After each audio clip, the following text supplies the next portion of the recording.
What is up, world? What's going on? Welcome to the 35th episode of Schmovie.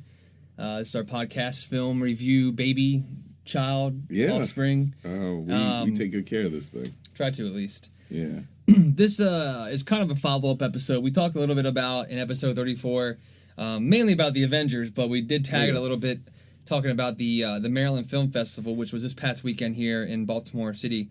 And it was the 14th annual film festival. A lot of great talent there. Some really incredible films on display. We saw a few.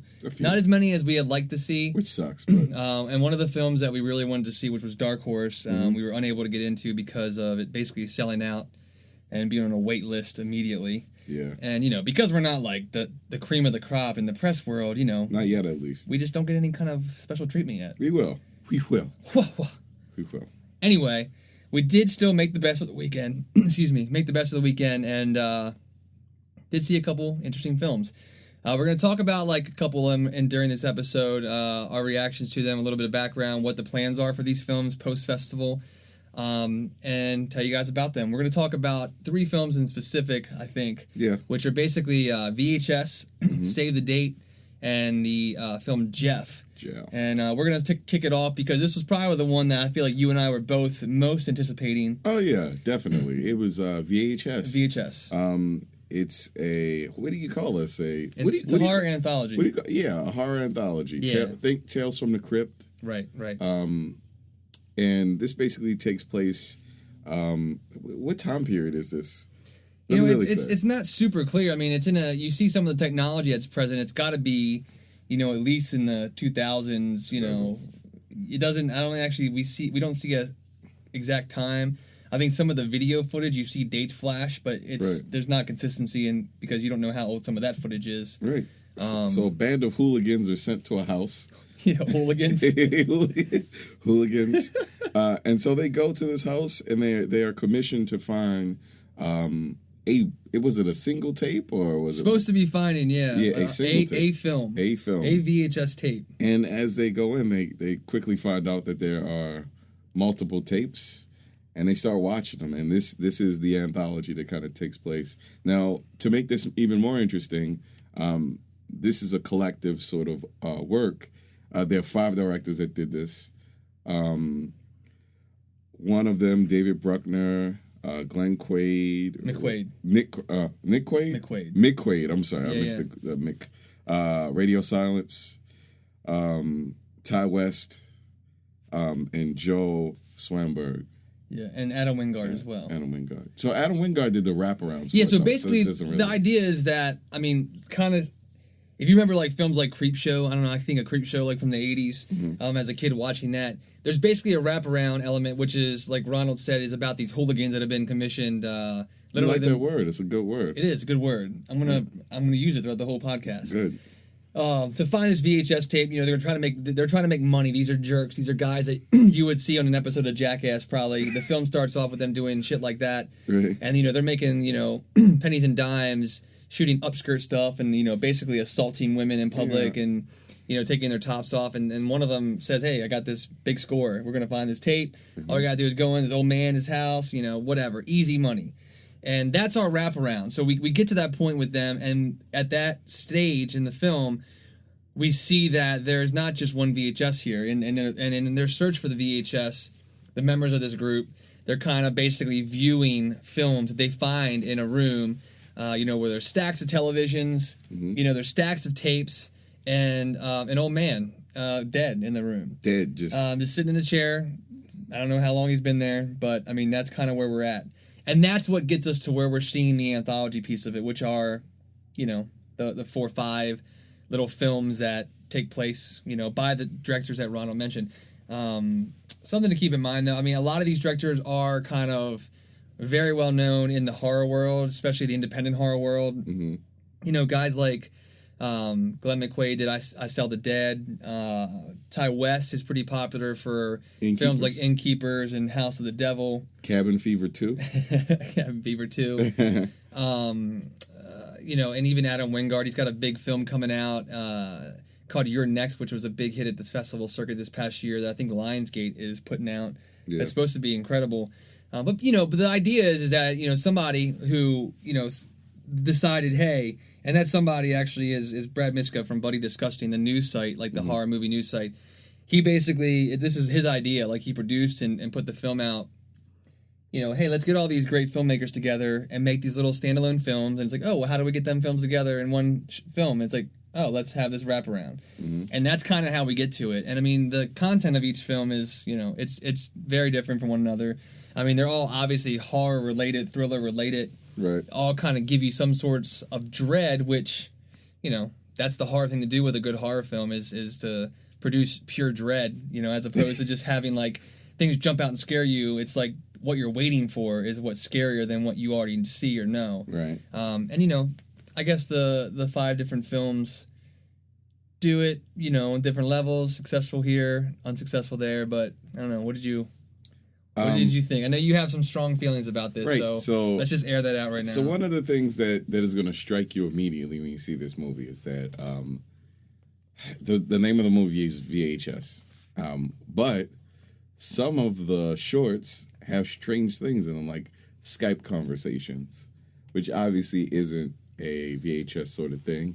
Right. And then differences in the quality of the film. So one of the things you'll notice is that some of them are really shitty looking, and then some of them are almost like DVD quality. Okay. For the video. So I guess one of that bothers me. I guess that should be some consistency.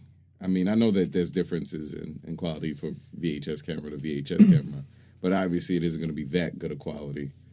And that was weird. It didn't really sit well with me. And I mean, I guess the whole idea is if you're going to commit to an idea, which is show these VHS tapes, right. Why can't it be consistent? Why can't it be some uniformity to at least the quality of the videos? Because that's what makes it so cool. So your issue is like more so with the quality of what we're watching? Yeah. And because basically as these guys put the tapes in, we see the tape as if we're watching it, as them. Right. So you're saying like the quality of each tape is what bothered you? Yeah, I mean, that's one of the issues. Right. One of the issues. It's obviously, since it's VHS, it's found footage, POV sort of stuff. And right. that to me is to me harder to do now. I mean, because so many stories have been told in this perspective now that you kind of have to bring something new to the table. And I think that some of them did, some of them didn't. I don't know. I guess I didn't get affected by it as much as you did. I was super affected by it. I know you even used the term insulted at one point. I was insulted. I don't know. I kind of feel like, like we mentioned earlier, like you kind of assume it's taking place sometime in the 2000s or whatever. But I don't know. I guess when you see that, because one of the cool things is that you kind of get introduced to different elements about how this stuff was recorded. Like there's a Skype conversation. There's a situation where like the guy has a pair of glasses that has a camera on it. And then the rest of them are pretty much, a handheld camera kind of deal. Yeah. I don't know. I guess it didn't really hit me because, I guess what I assume and what I just kind of go with is that we're watching them on a VHS because at some point these anthology pieces, these short films, these horrible pieces of work were put onto a VHS. Whether it was by this man, this old guy that's dead, or whatever else is at work in this house. But you're making excuses for it, though. You know what I'm saying? Well, I guess, I'm not making excuses. Obviously, well, I don't know. Maybe I am making excuses. I guess there's just two sides to it, because, I think with a film like this that has a wraparound like that, and let me ask you this. If you just went in and the films went back to back to back without the wraparound, would it have affected you as much? No. If there was no element of VHS?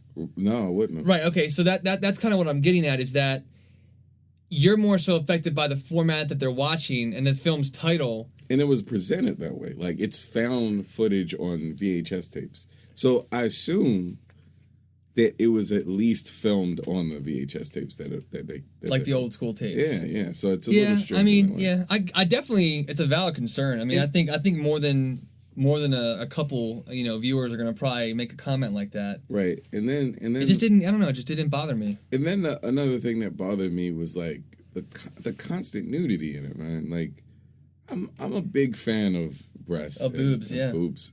But like something about this felt very like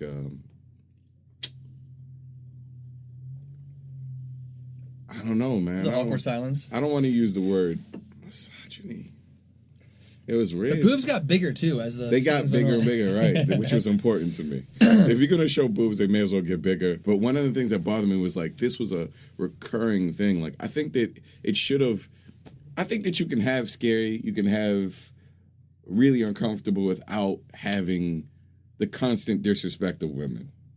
Just felt like disrespect after a while. Like a little bit of nudity is cool, and then after a while it's like whoa, like. I'm good. I like porn, in fact. And this is weird to me. This is weird to me. That's interesting. You know what I mean? Like, it felt... That's why the lady... All right, so one of the things that we stayed for was a Q&A towards the end. Right, sure. There was... Joe Swanberg was there to host the film. He directed one of the segments, which was the Skype segment. Right. And Joe Swanberg also starred in the segment directed by Ty West. Right. With the actress that was there with him, doing the Q&A. Now... There was this underlying sort of discomfort that she had there, and it might have been the whole idea that as an isolated film, hers wasn't that bad, right? Mm-hmm. The one that she was in about the stranger that kept watching over the hotel. The couple on like a vacation. What may have happened is she may have seen this as a whole, and then like what was all of that? Like it gets kind of weird, like.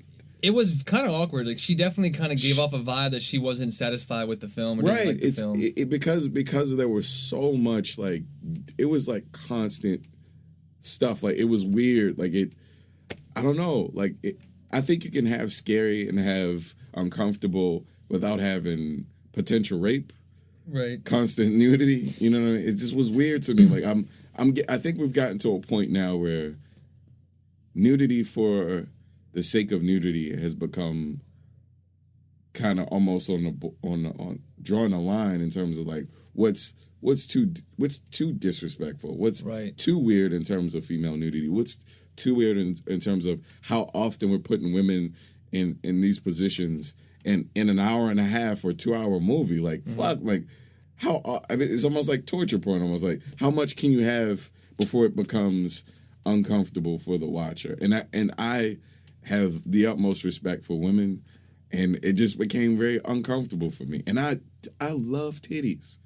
See, I'm going to sound like an asshole now. My response is I didn't kind of get any kind of like vibe like it was making women bad. I mean, because in most of the segments, the women are the power players. But that's in the end. It was almost presented like a all right. So that's the funny thing.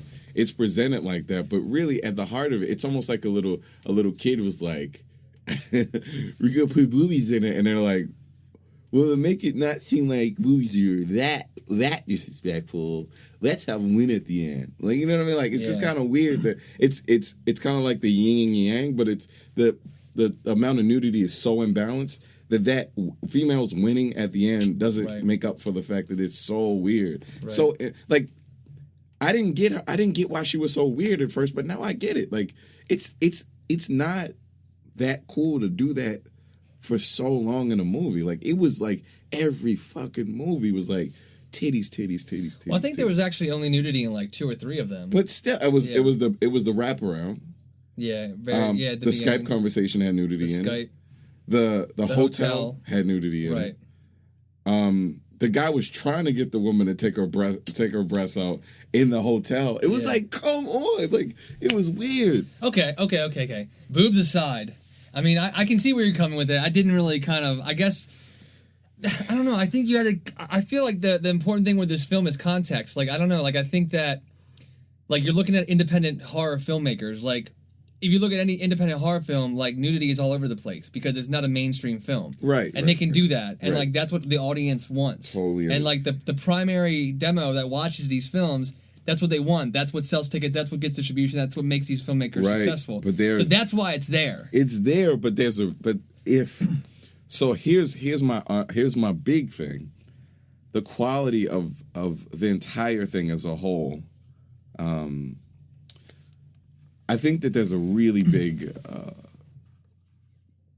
issue with kind of giving yourself the label of a filmmaker. You know what I mean? Mm-hmm. Like, I get it. It's almost like the same idea as people that are musicians. Yeah.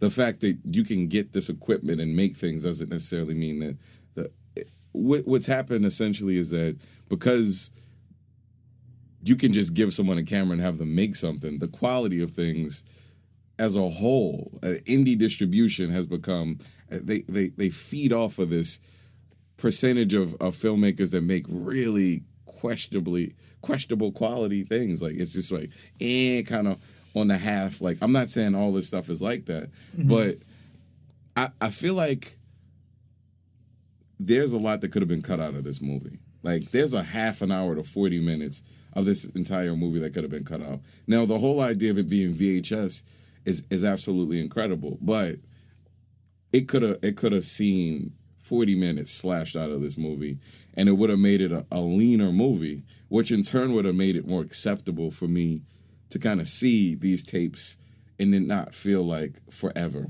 Well, a lot of that time that's spent like in each tape is kind of like setting up the character, you know, like where you're like, oh, well, that could have taken 5 minutes, but it took 15 or 20. You're like, yeah, that's true. You know, if you just want to get to the punchline, like each film, even though it's its own little short film, it still follows the same structure of filmmaking. You know, there's a first, second, and third act. Like there's purpose to it, and or at least trying to show that there is.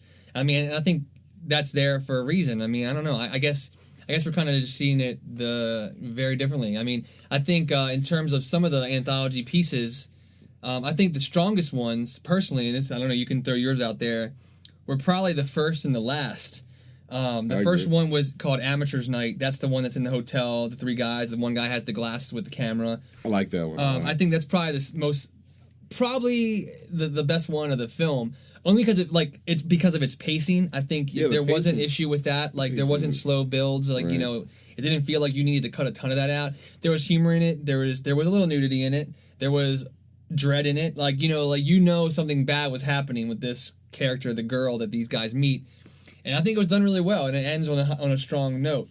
The last one is called 10/31/98. It's a date about a group of 4 guys that go to this Halloween party at this haunted house that apparently turns out to be like the most haunted house ever. And they get upstairs and like they see these demonic like rituals taking place and all this shit.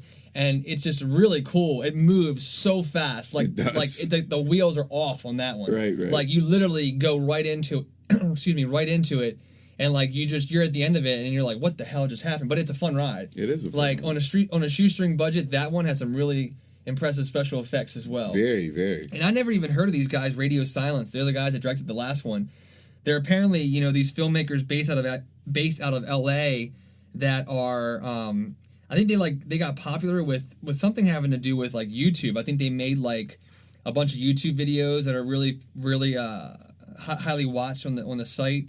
I don't know. They have a lot of crazy shit going on. They have a lot of stuff going for them. They're actually they mentioned at the Q&A that the Radio Silence guys, like I said, it's 4 guys that do this together. They're actually in talks with Lionsgate to direct a new Frankenstein film, which is pretty ridiculous for guys starting out as filmmakers. Yeah. And the reason I say that is because to kind of touch on your point about like the term filmmaker being very loose. It's a good and a bad thing. Right. I don't know. I just don't see the bad in it. I mean, I think being a musician and having had a band and, having felt that way, like we can get equipment and we can put our stuff out. I think that makes you a musician. Like if that's what you do. It does, but it could be Well, I think the quality of it in the end, if it's bad, that doesn't mean you're not a filmmaker still. Right. It just means that you're not making very good films. Yeah. Like you can be, you could get a job anywhere and be called a car salesman. Absolutely. And be fucking horrible at it. Yeah. But you're still a car salesman because you have the tools to do what you need to do. But I guess the idea is because things are distributed the way they are, I'm seeing a lot more terrible movies than good ones. That speaks to the quality of the filmmaking, not the fact that they're not filmmakers. I just think that some of that. If you and I decided, hey, you know what? You're even talking about making like a film or a short film. If it's terrible, and it doesn't get anywhere, then that's. But that's a matter of opinion. That's subjective. You're right. You're absolutely. You right. may look at your film when you're done, and be like, this is horrible. I'm not putting this out. And then you'll show it to me, and you're like, Ronald, that's the funniest thing I've ever seen in my life. Right, you cannot say that. Right. But it's just I don't know. I feel like I guess the problem is though, like what happens is I think that there has to be some sort of like stance on when are we gonna stop doing the same types of shit over and over again? I mean like when it stops selling money. When it stops selling tickets. Nudity isn't a means to make good movies. I mean, those things don't do well. You know what I mean? Like, not necessarily. Oh no, I agree. So I guess that's one point about it. I think that it's cheap thrills. Like, it's like, for them, it's like, oh, this beautiful woman is showing her breasts. Right. But the fucking movie sucks. There was certain ones in there. I don't want to just. Some of them were really bad to me. No, I agree with you. Really bad. Like, oh. The one that, I don't want to sound like I'm not agreeing completely with what you're saying. I just like, I'm saying that the filmmaking thing I think is very subjective, and I think if you have a vision and you have access to equipment or whatever the hell it is, make it. Right. Like, I would love to be able to say I'm a filmmaker, write a script and see it realized. But you wouldn't have breasts for an hour and a half though. Like, there's not an hour to have a breast. Let's be honest. If you count the screen time, that's probably 40 seconds. You know what I'm talking about though. Like, there's an integrity. Oh, dude, I get it. It's a crutch for some people. It like, is. They just like, crutch. What do we do in this scene? Oh, let's take her top off. Right. I get what you're saying. Right. I totally agree with that. You're like, oh, because the pretty girl. You're like, oh, come on, tits. Yeah. You're just waiting for it. Right. And that's the deliver is what they do. Right. But I agree with you. I just think that like the quality of these films, like I think part of it's the quality is intentionally not looking good, physical quality. Some of it's done really because good. because of the context that it's in with the VHS tapes, but and then whether or not the movies are good, that's working in the special effects with the VHS sort of feel to it was pretty cool too, like the blurring sort of guy. Oh yeah, like using tracking as like a special I think that was cool. But yeah, you were mentioning like some of them were like it's called Tuesday the 17th, which is the one by Glenn McQuaid. That's the one like where the kids go out to the woods and like they're like, oh, something's up, whatever. Fucking horrible. Like, I thought it looked so. It had a kind of a cool idea for like, it's kind of like this meta take on like who the killer was. Like watching a VHS tape of something that only appears when there's tracking and disturbance in the film. Like that's kind of cool, I guess, but the execution was fucking horrible. The story. That's what I'm saying. I can agree with you on. That's just not good quality. Like, what was that? Yeah, not good. Yeah, you know what it reminded me of? Are You Afraid of the Dark? Yeah. Totally, but the bad stories. You know, the ones that got cut, right? The ones that like what is this? That was a bad story.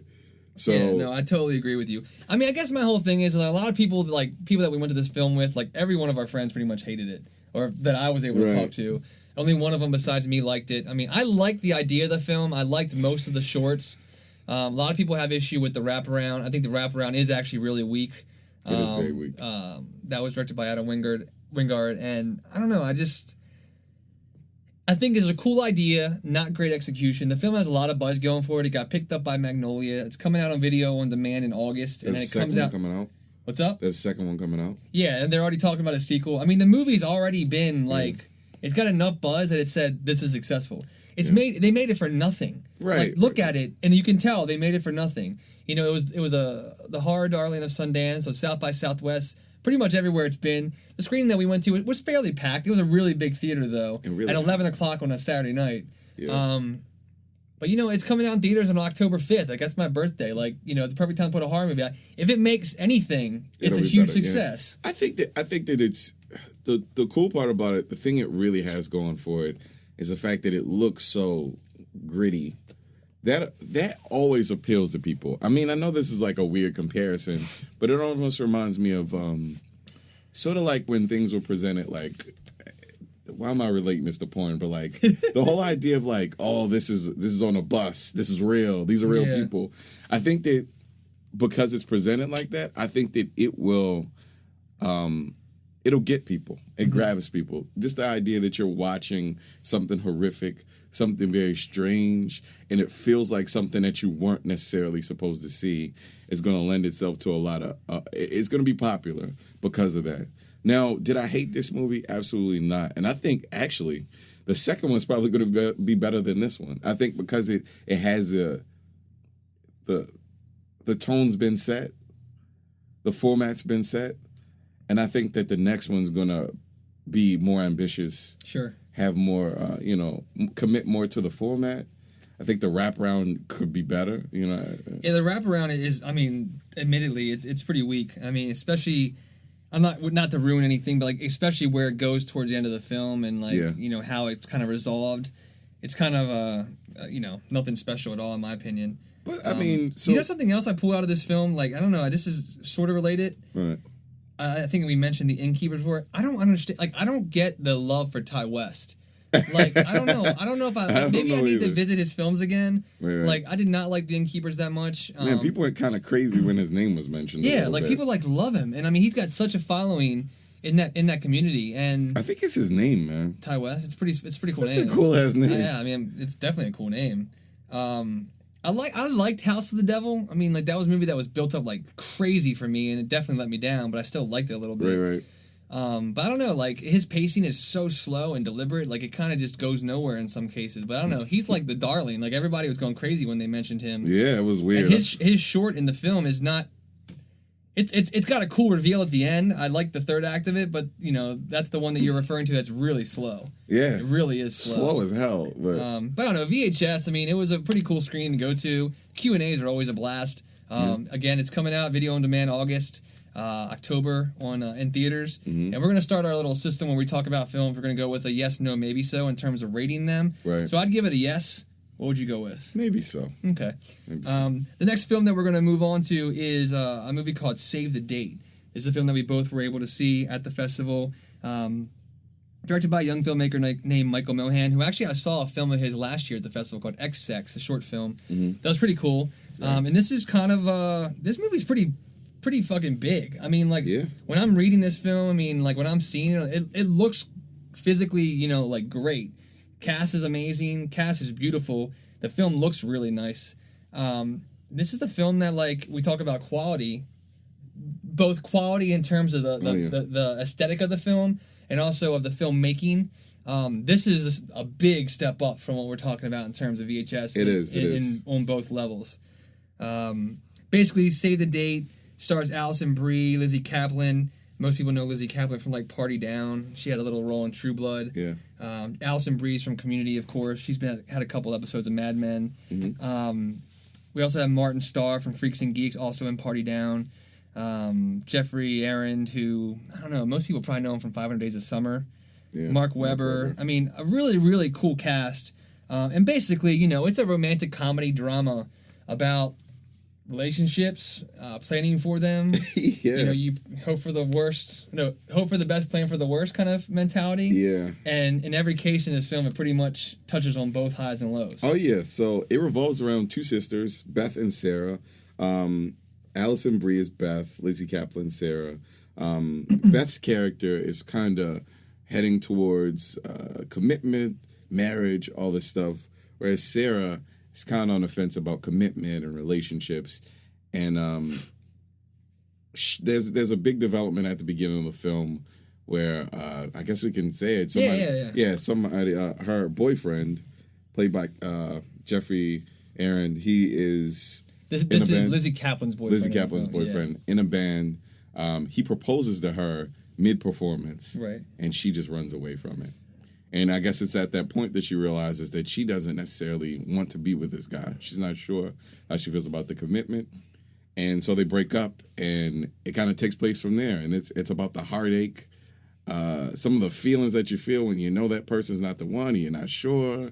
When you meet somebody new. It's interesting. It's really real. I mean, I think that's one of the things that makes it interesting is that the dialogue is so real. The pacing of it in the beginning is kind of slow. But once it picks up, you realize, wow, Michael Mohan is the writer that he is. It's a really well-written story. That dynamic between Beth and Sarah is really interesting because although I'm under the impression that Beth's character is younger, she almost is like the older sister to Sarah. Right. You know, kind of heavily judgmental.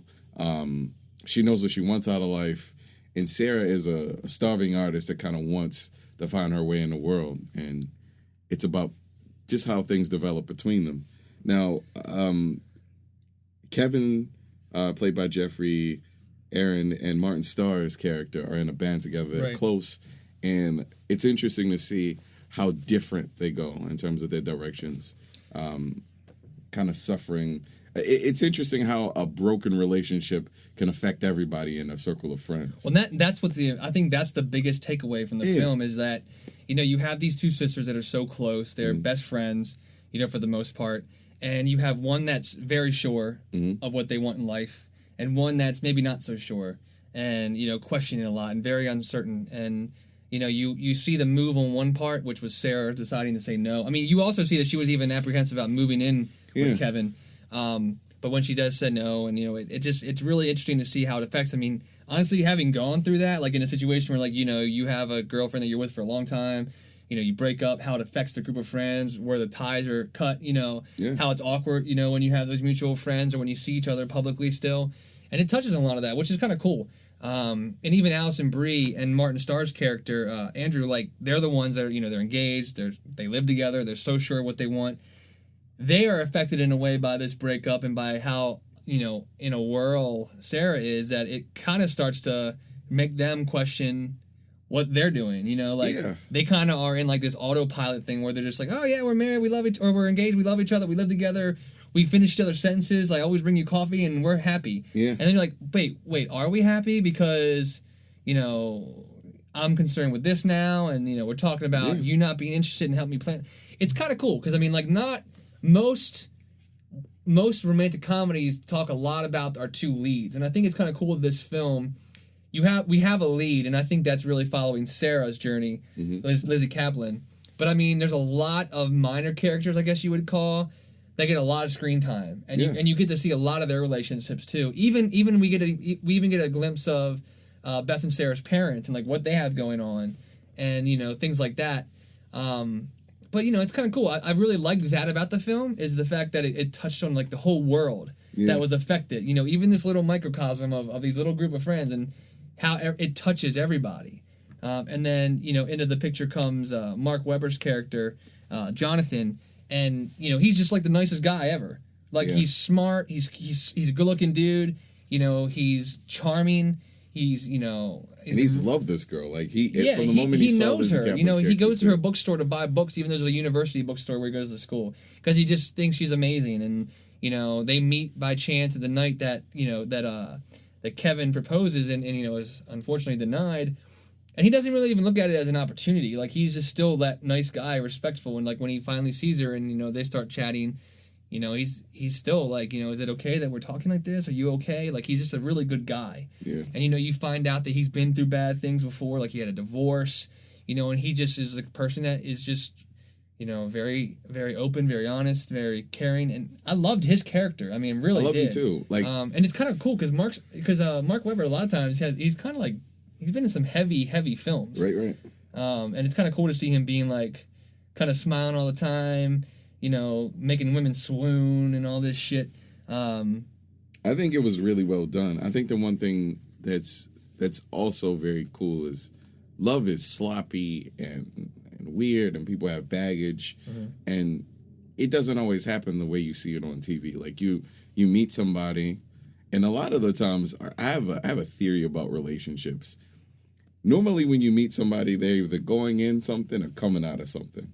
You never meet somebody when they're completely single. They're always like leaving something. Normally they're like, I'm kind of dealing with this person I'm not sure about. Right. And that's life, man. Right. And that's one thing that you see in this. Like, everybody has something that they're kind of attached to emotionally that in some cases you really have to let go of. And there may be like a past relationship or something like that.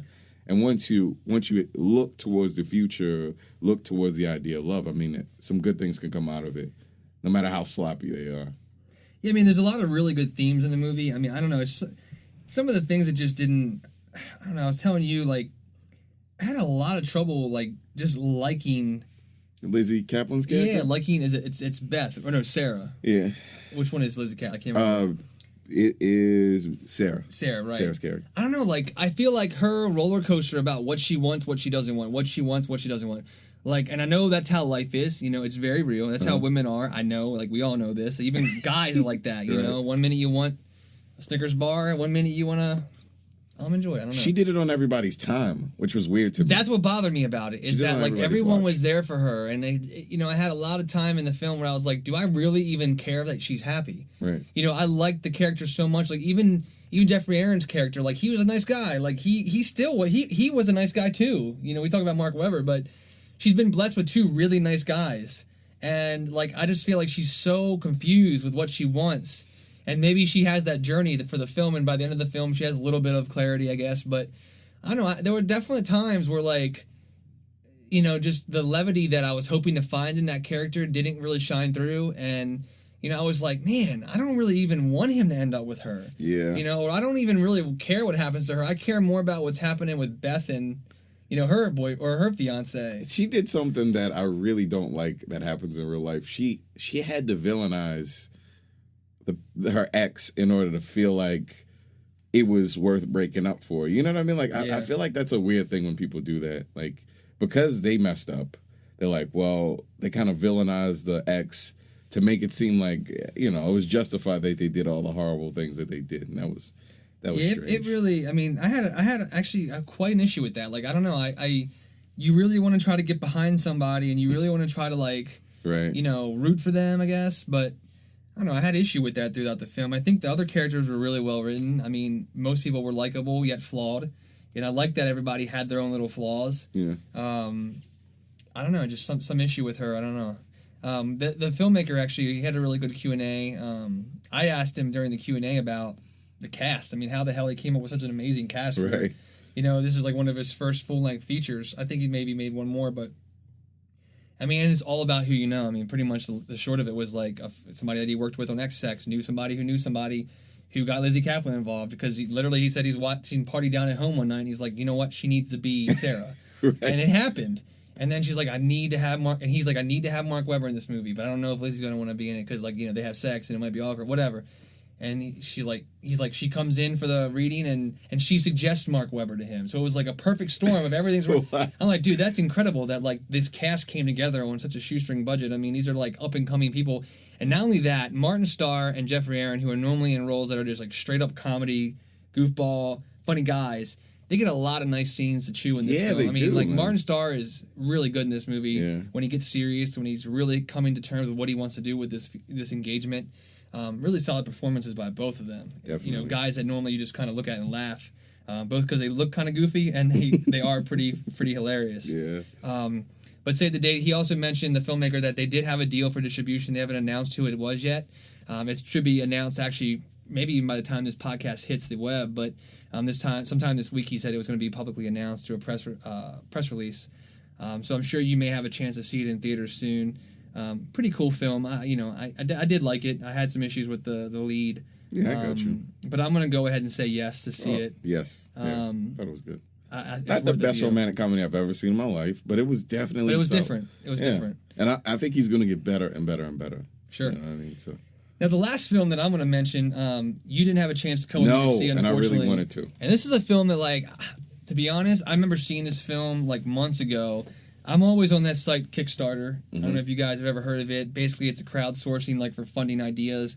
You know, design ideas, movies, music, whatever you have. You know, you can basically get people to support you with it and pledge money. Well, I read about this film on there, just looking through some of the, creative side of the projects. And it's called Jeff. This film is directed by Chris James Thompson, and I remember seeing it on Kickstarter. He was trying to raise $15,000. He was successfully funded for the film. He basically had been paying for the film with credit cards that he got and maxed out. Wow. This is his first feature film. He'd made some other shorts working with other filmmakers. He's from Milwaukee. And I just remember reading it and be like, this is such a cool idea for a movie. It's like, it's hard to explain really what it is, but it's really talking about the lead up to Jeffrey Dahmer being, basically caught. It's a documentary that mixes some feature film elements. It mixes some animation. It mixes interviews with the medical examiner, the police detective, neighbors of Jeffrey Dahmer, people that were around him up to the point, in '91 when he was arrested, and it's just insane. Like, I just thought it was such a cool idea when I saw it on Kickstarter, and I was like, if I had the money at that point, I would have probably backed it. And unfortunately, I didn't at that point, but I wish I had, because I finally got to see it. When I saw it on the festival guide, I was like, I got to see it. And it was my favorite film at the festival. We didn't see a ton, but Jeff was incredible. I love documentary. I love creativity. I love new filmmakers that just go with edgy content and it's like, oh, this is a documentary about Jeffrey Dahmer. Like, only serial killer people are going to want to see this. Like I said before, I have a weird fascination with serial killers and, like, their mindset and just not them, but the people around them. Mm-hmm. And this film is a blast to watch, as weird as that sounds. And I'm sorry if I offend anybody by saying that. Right. The families, anybody listening to this that, you know, had a personal effect from this horrible person. I think it's a really, really cool movie. One of the cool things about it, like I said, is that it mixes the documentary with the live. So there is an actor, you know, he basically is playing Jeffrey Dahmer, you know, and it's like interstitial pieces. Like, through the documentary footage, we're led up to a certain point when he's eventually caught. And, you know, we basically see him, we follow him, like, as he's going through town, like, buying stuff like goldfish and, you know, eating. And, you know, and it's very, very... And the cool thing about it is as the film goes along, the clips that we see go from very, very, you know, slight and mundane and just kind of like, this is kind of like, he's just a guy, you know, he's a little creepy, but he's just a guy, to getting more and more creepy. Like, he's buying barrels and he's buying bleach and he's checking into hotels with guys that aren't checking out. You know, it's things like that. And it's kind of like, and that feature footage is mixed in with this interview and it escalates with the documentary piece, which is really, really cool. The interviews that Chris was able to get is, I mean, I don't know, man. I'm amazed by it. To be able to be interviewing, like, the medical examiner, Jeffrey Jensen, and the lead detective on the case, Patrick Kennedy, and actually his direct neighbor, which was Pamela. It's just such a cool little tripod of people to be popping up in this film. I would definitely recommend it for anybody that is interested in, you know, one documentary film, you know, kind of new direction documentary film, you know, whatever. I would just go in with the notion that, you know, this is a kind of a mix-up of different film genres, you know what I mean? Q&A was probably the coolest Q&A I've ever been to.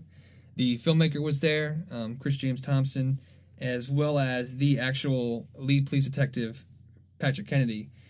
And the audience was like, we were actually, the screening that I saw, I was sitting right by John Waters was there, and John Waters was like totally into it. Like, he was asking questions, I asked questions, everybody was asking, and they were so amazing. Like, all the answers were so directed, and it was really cool to see somebody there. Like, even though Jeffrey Dahmer was murdered in prison, you know, to have a detective there talking about, you know, having his one-on-one interview time beyond watching on the screen, like seeing him in person talking.